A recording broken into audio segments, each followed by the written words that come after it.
Hi, y'all. In this lesson, I'm going to cover everything you need to know about rational functions. I'm going to go over 3 examples that I think will give you a really good concept of what you can expect. So, as promised, you can see here on this first page that I've got a really good summary of everything you need to know about rational functions.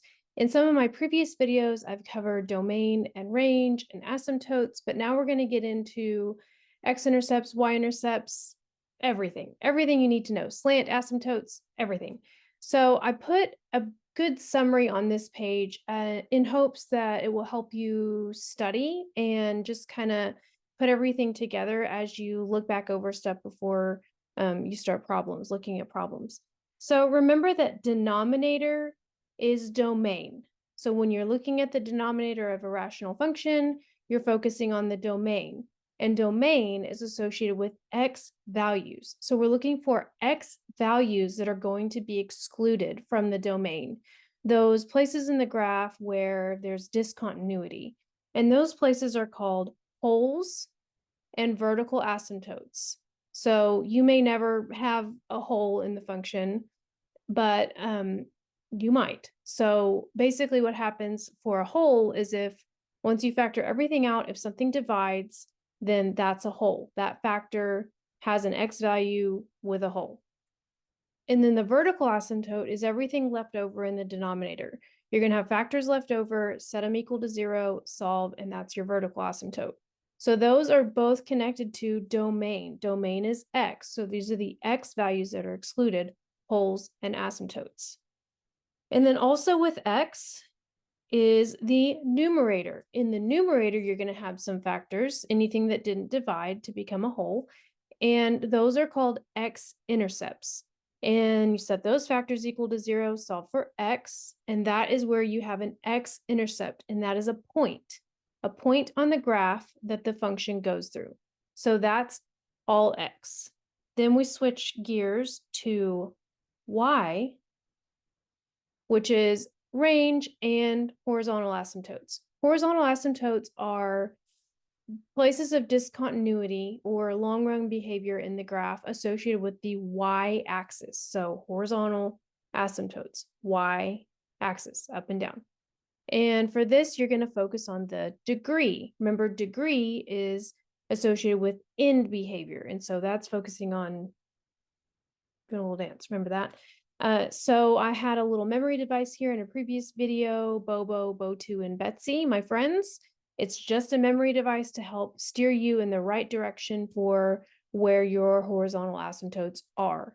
And then once you find that, you write it as an equation of a line because it is a line, y equals whatever number it is. And that has to do with the degree of the function. And I'll show you an example, so don't worry. And then y-intercept. The y-intercept, if you think about all the times we've looked for a y-intercept, that is the y value when x is 0. So if you plug in 0 to all the x's of a function, rational function, then basically, long story short, you're going to be left over with the constants. Remember, the constants are values, numbers that don't have a variable. So the y-intercept is the ratio of those constant terms written as a point. And then last thing I'm going to go over is Bo2. This one, the memory device kind of falls apart because U stands for undefined in the memory device. So it's not actually undefined. It's kind of more of like a unknown. And basically what that means is that if you end up with Bo2 in your horizontal asymptote, that means it doesn't have a horizontal asymptote. It has a slant asymptote or oblique. Those mean the same thing. And in that case, we have to do a little bit more work. We're going to have to do long division or synthetic division, depending on the function. So that's a lot of information, a lot of summary, but I'm going to go over everything you see on this page. You're going to see an example of everything that I've gone over. So let's just get started. I have a function, h of x. It is the ratio of 2 polynomials, f of x, g of x. So that's just definition of a rational function. You don't have to worry about that. And then it's written out as 2 times x squared plus 9x plus 18 over x squared plus 3x minus 18. The first thing you really want to do so that we can really see what's going on here is just go ahead and factor the numerator and denominator. And for the sake of practice, just pause the video and factor it yourself and then come back and check it. So remember, when you're factoring, you're looking for, in the numerator, factors of 18 that add to 9, that's 6 and 3. In the denominator, you're looking for factors of negative 18 that add to positive 3. That's going to be a positive 6, negative 3. So that's factored. Right off the bat, we can see that there's an x plus 6 in the numerator and the denominator. These will divide. And remember that when something divides, that indicates a whole. So I'm going to go to the whole. I'm going to go ahead and write x plus 6 right there. So I don't forget it. It's right there, front of mind. And then that leaves, so this is a whole.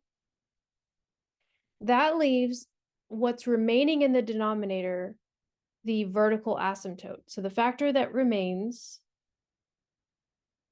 is the vertical asymptote. And we'll come back to that and we'll solve them. But for now, I'm just writing it down because I can see it easily. And then what remains in the top, so I'm going to label this vertical asymptote. What remains in the top, the numerator, is an x-intercept. So I'm going to write that down. So I've got some really important pieces of information written down, and I'm going to be able to see a lot about my graph based on that information. And then domain, remember, domain is denominator, and those are the values that have to be excluded from the denominator. Basically, these values make the denominator 0, and when we have 0 under, that's undefined, and that's a problem, places of discontinuity. So those two factors, we have 2 in this case. And remember, one of them is a whole, one of them is an asymptote.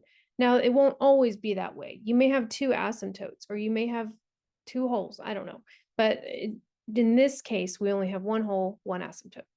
So with those values that have to be excluded, I'm going to set them equal to 0.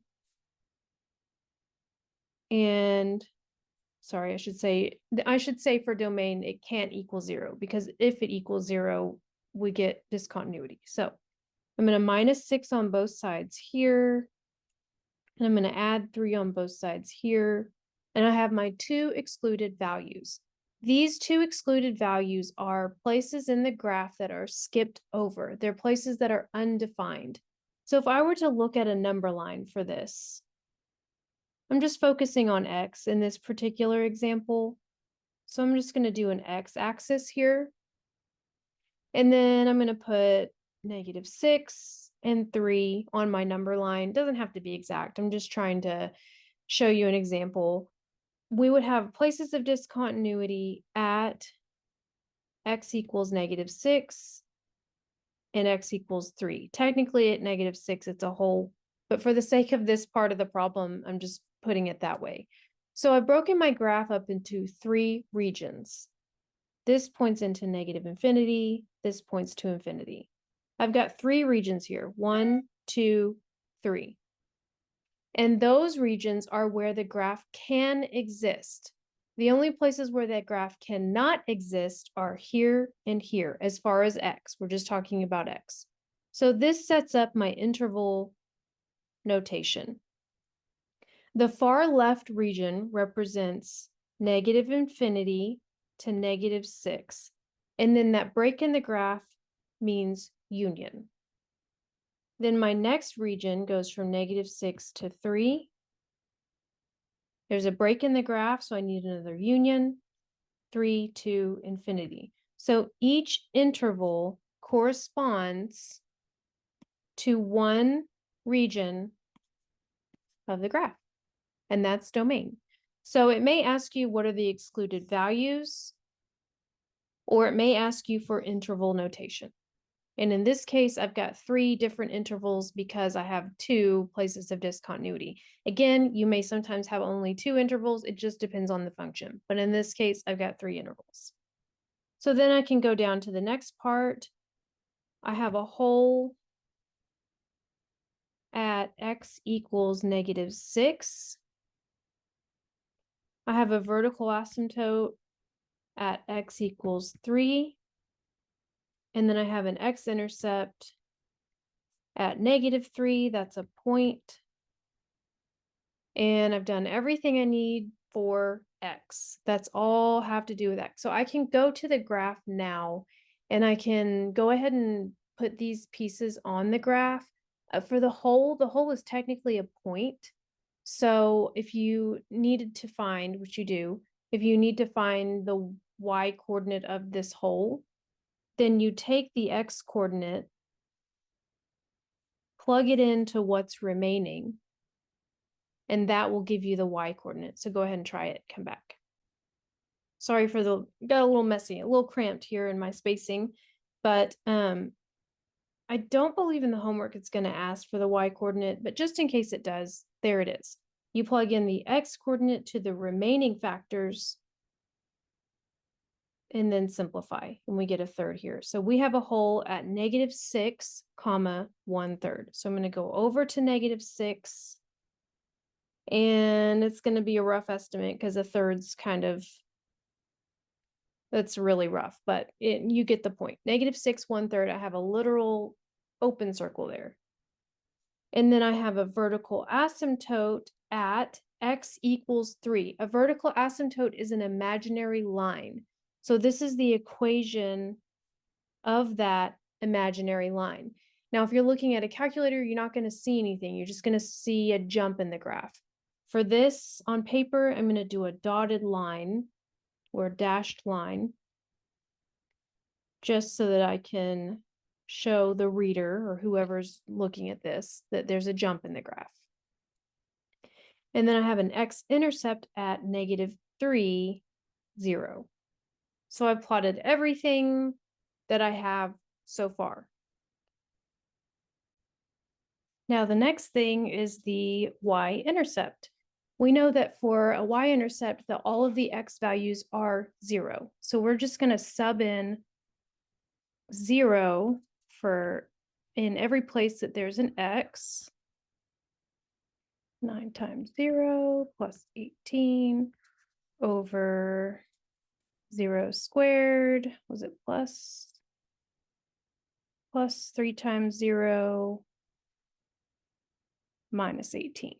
And basically what we end up with is 0 plus 0 plus 18 in the numerator, 0 plus 0 minus 18 in the denominator, with that 2 outside. And when we simplify that, we get 2 times -1, which is -2. So we have a y-intercept at 0, -2. Then I can go to my graph and I can plot that point, and that's going to help, whoops, right there. That's going to help me get a better idea as to the shape of the graph, but I need one more thing so I can figure out where all of the boundaries are, and that is the horizontal asymptote. Remember for this that we're looking at the degree of the function, and the degree of the function is based on the exponents, and we're going to be focusing on the numerator and the denominator. So the exponents are equal in the numerator and denominator, so that is our memory device, Betsy, bottom equals top, coefficient. So we are focusing on the coefficients of the numerator and denominator, but remember there's that 2 outside that we have to pay attention to. This is y equals because it's horizontal, so the equation of a horizontal asymptote is horizontal line is y equals. We're focusing on the coefficients. There were 1s in front of those x squareds. Simplify, and we get 2. So y equals 2 is the equation of our horizontal asymptote. So I can go up here to the graph at y equals 2, put a dashed line to show that it's imaginary, and that gives us another boundary that's going to form our curve for a rational function. So we can see definitely that we've got some graph shaped by these boundaries. I can get really, really close, but not crossing. And then rational functions are symmetric, so the next, the other part of the graph, sorry, will be over here. Now, if you're unsure of that, a safe play is to check your table of values or create a table of values just to make sure. So you can pull up y equals, type in the function, and clear that, type in the function, check the table, plot some points. So go ahead and pause it, try it, and come back. So you should be seeing something like this, or not something, it should be this. 14's off the graph, so I'm going to go 5, 8. Whoops, need a different tool. 5, 8, 6, 6, 7, 5. And that's going to give me a really good idea of that curve. Again, this is just a sketch, so we could have gone with my first curve, but this is better. It's better to be more accurate. Follow the curve. That would keep going. Then you'll have this curve. There's a hole right there. X-intercept, Y-intercept, follow the boundary. And that's it. I want you to try and get as far as you can on this one. Pause the video, go ahead and try it yourself, come back and check your work. So for your first step, you want to factor the numerator and the denominator. So for factoring in the numerator, it is not a quadratic, but there is a GCF, so we pull out that 2. And then in the denominator, we're looking for factors of -7. Uh-oh, I see a mistake. Sorry about that. Factors of 7, -7 that add to -6 would be -7 and +1. And then that sets up our denominator, or sorry, our domain, which is associated with denominator, but there are not any holes in this case, nothing divided. So in the whole section of this problem, there are none. So you might say does not exist, or none, or NA, whatever. And then for vertical asymptotes, that means that both factors in the denominator are both vertical asymptotes. So I'm going to have 2 imaginary lines in this case. And all of that is associated with domain. So you set your factors, they cannot equal 0.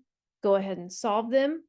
You should get 7 and -1 as your excluded values.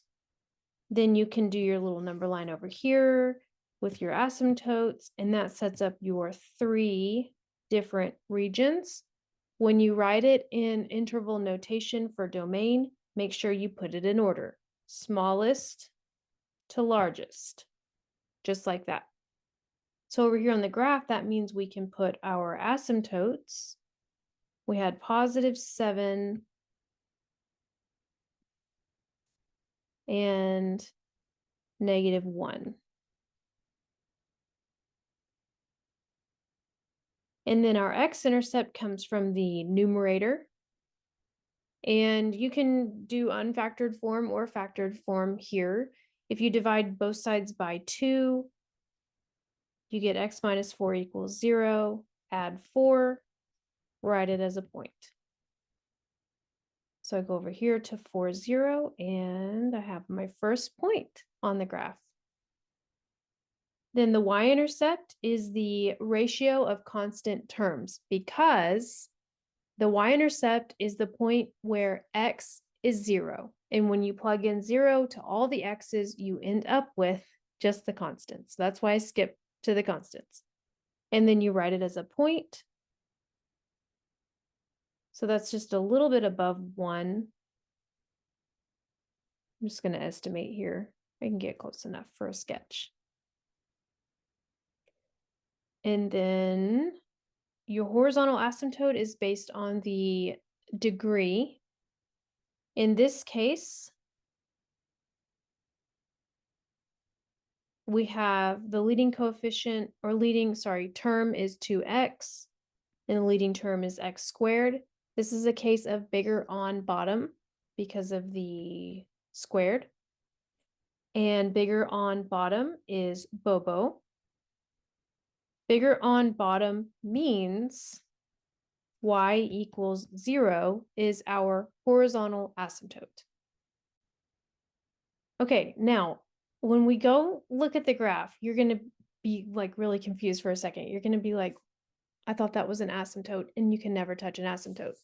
For horizontal asymptotes, I have in parentheses long run behavior because there are some cases like this one that it does go through the asymptote, but long run behavior indicates that there is an asymptote there, and I'll show you. So don't worry, just bear with me. Don't worry. But I do have an asymptote at y equals 0. And as you can see, my issue, I also have a point there. But you will see as we continue to graph what's happening here. So if you're having a little bit of a hard time figuring out where the graph is going, because like in this case, I've got some boundaries, but I also have some conflicts here. And I'm not really sure, am I going to graph up here? Am I graphing down here? I don't know. We don't know. So in this case, it's very advantageous to go ahead and just do a table of values. Just pick a couple X values that kind of give you a better idea as to where your graph is going. I'm pretty sure there's going to be maybe like a cubic function happening here.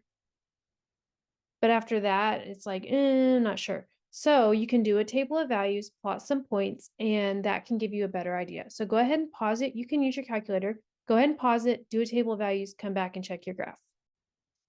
So what I'm seeing is confirmation that I've got a little bit of a curve right here, and it's going to follow the boundaries down.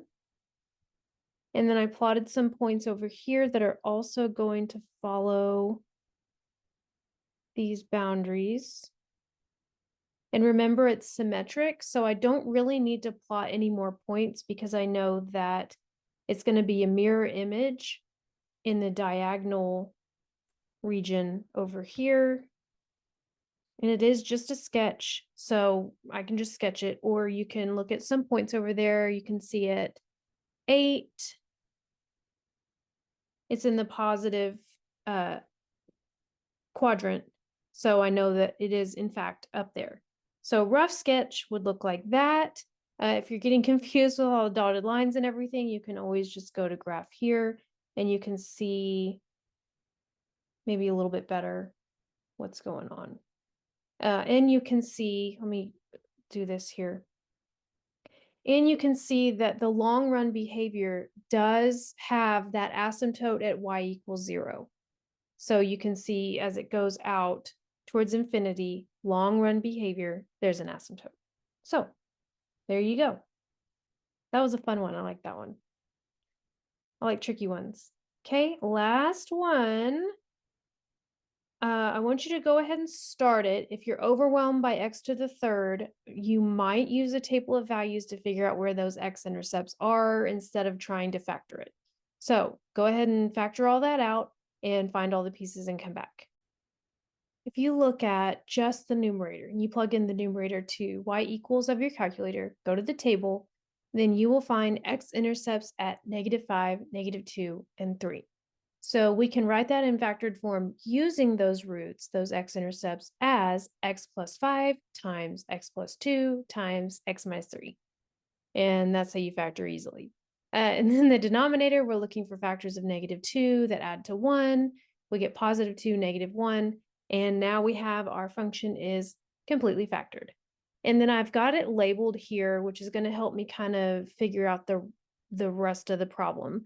But we do have a factor that divides, and that makes it our whole. And then we have a factor remaining in the denominator that makes that factor our vertical asymptote. And then the two factors in the numerator are our x-intercepts. So we have two x-intercepts in this case. So I put that all down here. I'm going to go kind of quick because we've done 2 examples already. So hopefully you can follow along. Remember, the domain is denominator. We use both factors in the denominator to set up our domain. We know that it cannot equal -2 or 1. Those are excluded values, which sets up our interval notation. Then I have the whole, that was at x plus 2, so the x value is -2. Plug in -2 to the remaining factors of the function. Simplify, and we get 5. So we have a whole at -2, 5. And then we have a vertical asymptote at x equals 1. And we have two x-intercepts, one at -5, one at 3. -5, 3. The y-intercept is the ratio of the constant terms. Simplify, we get 15. That's way off the graph, but it's going to follow our in behavior here. And then this is going to be a little bit different than what we've covered, but I promise to cover all the things that you might run into. So when we look at the horizontal asymptote on this problem, it's a case of bigger on top. We had x to the third on top. And in that case, there is not a horizontal asymptote. But what that does mean is that there's a slant asymptote. And there's two ways you can approach this. You can do long division or you can do synthetic division. In this case, synthetic division works, and I think it's faster. I will show you both, but I'm going to start with synthetic because I like it better. So I have my factored function, and I have the factor that divides. And with the factors that remain, I'm going to multiply those together. And I get x squared plus 2x minus 15. And then in the bottom, I have x minus 1. With that, I can do synthetic division. And I've already covered synthetic division, so I'm going to run through this quickly. We have an x value of 1 based on the denominator, and coefficients of 1, 2, and -15 from the numerator. Draw your line. That'll be your remainder. For synthetic division, slant asymptotes, we are going to be focusing on this piece right here. I already know this is not a factor because it doesn't divide. I saw up here, it doesn't divide. So I am going to end up with a remainder, but I'm just going to ignore that for slant asymptotes. Bring down the 1, multiply, add, multiply, ignore. So this piece here is the equation of our slant asymptote. Super simple. And then remember that since we started with x squared and we divided by x, my new polynomial is 1x plus 3. These form the coefficients of my new polynomial, my reduced polynomial. So I can go up to the graph and I can draw a dashed line at y equals x plus 3. So this is a slant asymptote, and as you'll see, it's going to be slanted, so that kind of makes sense.